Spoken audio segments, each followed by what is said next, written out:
The reason I wrote Rich Dad, Poor Dad was because I knew this time was coming. And we have, as a world, have never been here before. And so is it a spooky time? Damn yeah. It is probably the most dangerous time ever. There's nothing to compare it to because there's never been a world economy before. For example, 100 years ago, if there was a stock market crash in England, it didn't affect anybody. But now the US market goes down, the world goes down. So plus with social media and all this we're doing now, so we've never been here before. And I'm excited about it because I make more money in crashes than I do when they go up. So, but for the average person, they'll get wiped out. I'm afraid at the worst, I hope I'm wrong, but I think we're heading for a global depression. How does this play out for the average worker, Robert, for the small business owner? I mean, what does the next 3 months look like? It doesn't look pretty. I mean, people are already being laid off, made redundant. There's no cash flow in most of these businesses. How does that play out? Well, let me give one more stat, just to give you the size of it, okay? The national debt for World War II was $25 billion. Every day today, they're printing $125 billion. Every single day, that's like 5 World War IIs per day. They're printing so much money to keep this think of a hot air balloon with a tear in it. And they're doing desperately trying to fix this tear, but no matter how hard they try, the tear has gone beyond, it's coming down. So in financial terms, it's called our debt to GDP has now gone from 60 to 90 to 105, it's going to 120. We're bankrupt. And they're going to print more and more money, which means savers are losers, just as I predicted. Your money is going to be worthless in a few years. So my message is the same as some of your other guests. This is metamorphosis time. Financial education, in Rich Dad's terms, is really financial transformation. And the definition of metamorphosis is very important. Metamorphosis, the definition is the evolution or the transformation from an immature form to an adult form. An immature form to an adult form. Metamorphosis is the same as a caterpillar turning into a butterfly. And Fuller always said there's nothing to predict a butterfly inside a caterpillar. So everybody listening right now, if you're struggling financially, just think of yourself as a little caterpillar. And this crisis is your cocoon. The question is, what do you emerge as? Do you emerge as a victim? The world did that to me, and the capitalists are crooks, and the rich are bastards, and all this stuff? Or do you say, oh, this is the best thing that ever happened to me? The same as my health. I am ground zero for the coronavirus. All that does is inspire me to get healthier. You're either going to get healthier and wealthier, or you're going to go bust. Your choice.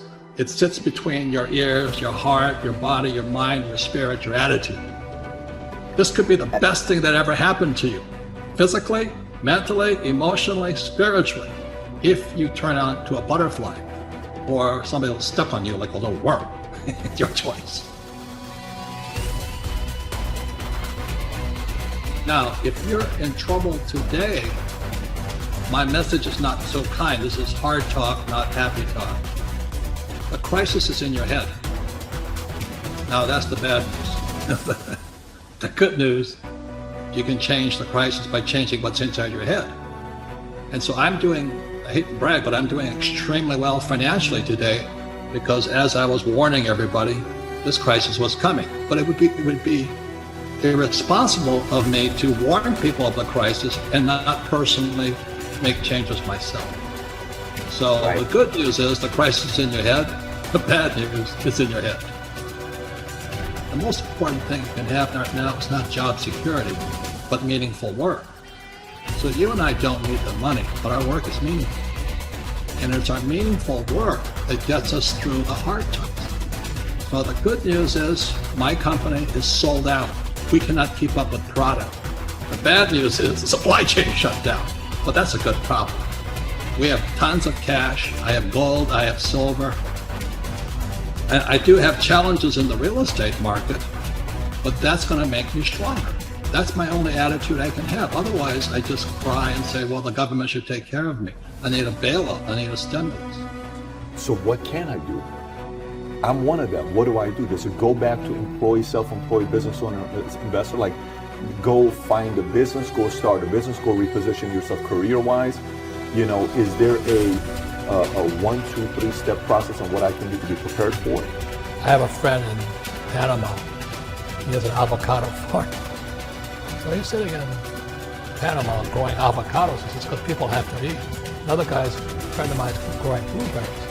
But another friend of mine, he moved up to, he was from Seattle.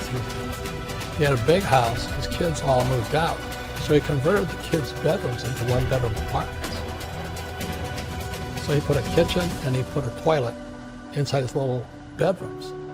And so he now rents out 4 bedrooms. He's making more money today than ever before because a lot of workers commute to Seattle. So they come in, they check in, they come in on Sunday night, they check out Friday afternoon. Inside their little house. He's making more money. So the point is, everybody can do something, but you got to figure out what you can do.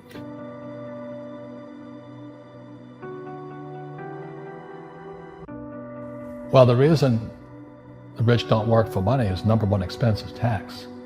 See, there's 3 kinds of income: earned, portfolio, passive. So earned income is if I get a job, that's earned income. If I'm a doctor or a programmer, that's earned income because I'm working for it. If I buy, let's say, Apple for $10 and I sell it for $20, that's portfolio income, capital gains. Yeah. But passive income, which is cash flow, so it's not, so these guys are screaming right now in America, tax the rich. I said, good luck.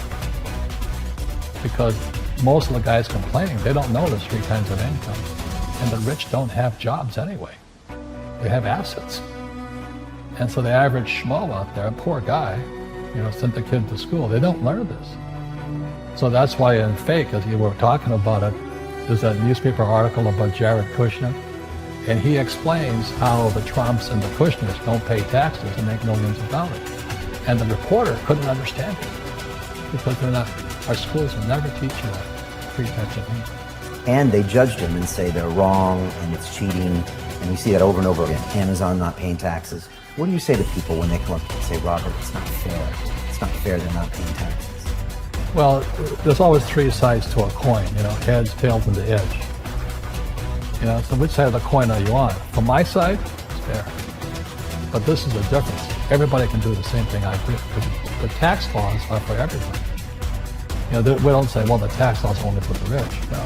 The tax laws are for everybody to use if you have the right financial education. And the reason I'm an advocate of financial education, without that education, you have to pay taxes. You see, very few people will buy what I do, make $1 million and pay 0 tax. That takes, and my rich dad taught me that playing Monopoly. That's how it started. 4 greenhouses, 1 red hotel. Or the McDonald's formula, right about it here. McDonald's, Ray Kroc. McDonald's is in the real estate business, so they sell hamburgers, but they buy real estate, so they pay no taxes. This guy Bezos was $16 billion. How much tax did they pay on that $16 billion? And that's all legal. Anyone can do it. Everybody can do it. Most people lack the education. Correct. So Jared learned about money when he was a kid by watching his father, by watching these people invest in real estate, and said, wow, not only do you get to make the money, you get to keep the money. That's a big problem a lot of people don't understand. They, look how much money I made, but how much did you keep? Because that could be half. How much tax did you pay? Right, what tax did you pay? And so you always say, this is the law. The law is true for every citizen. You can do it, but most people just don't do it. Sometimes, like you said, they don't have the education, because you need to have a plan if you're gonna go do risky things. Well, it's not risky. I mean, to me, what's risky is having a job and paying taxes and saving money because they're printing it. That's the worst thing of all. And that's why there's fake money, fake teachers. And the teachers they don't know it. Right? And fake assets, because Wall Street or the City of London or Lehman Brothers or Goldman and all, they're not going to tell you this.